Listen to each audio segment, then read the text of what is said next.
Dalam data sejarah Nabi Muhammad SAW, tidaklah peradaban dipikul kecuali oleh generasi muda.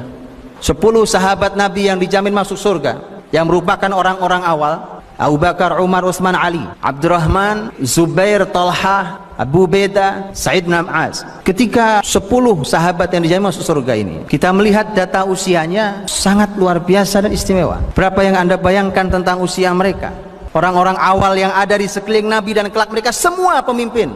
Kepemimpinan hanya berputar di antara mereka.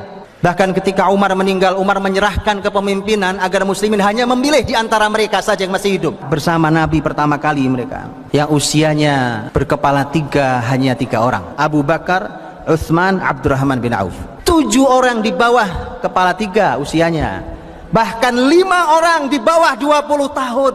Jadi kalau hari ini para ayah mengabaikan anak-anaknya yang usia di bawah 20 tahun, Anda ditanya di hadapan Allah Subhanahu wa taala, an umrihi fima afna wa an syababihi fima abla. Anda tak akan pernah bisa menjawab pertanyaan ini di hadapan Allah. Anda berikan mereka permainan, gadget yang melalaikan, mereka habiskan waktunya malam harinya untuk kesia-siaan, bahkan naudzubillah untuk kemaksiatan. Anda tak akan pernah bisa menjawab pertanyaan Allah ini. Kemana dihabiskan usia mudanya? Kemana diselesaikan usianya?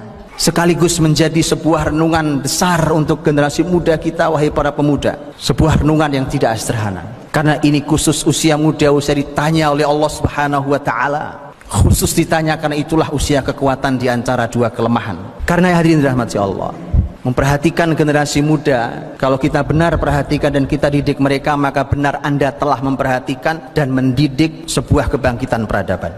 Karena seluruh data yang saya paparkan di atas tadi adalah merupakan sebuah data sejarah yang ternyata Allah ingin berikan sentuhan. Bahkan orang-orang besar yang diabadikan dalam kitab suci pun ternyata generasi-generasi muda.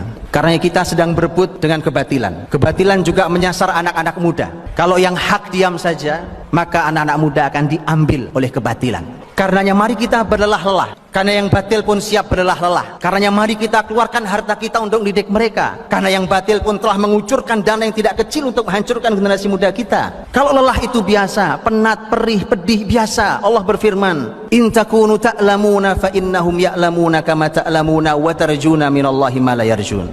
Kalau kalian sakit, penat, perih, pedih, sama, mereka orang-orang kafir juga demikian. Bedanya kalian punya harapan di sisi Allah yang mereka tidak punya. Kita harus berani melakukan itu. Kita harus merebut generasi muda kita dari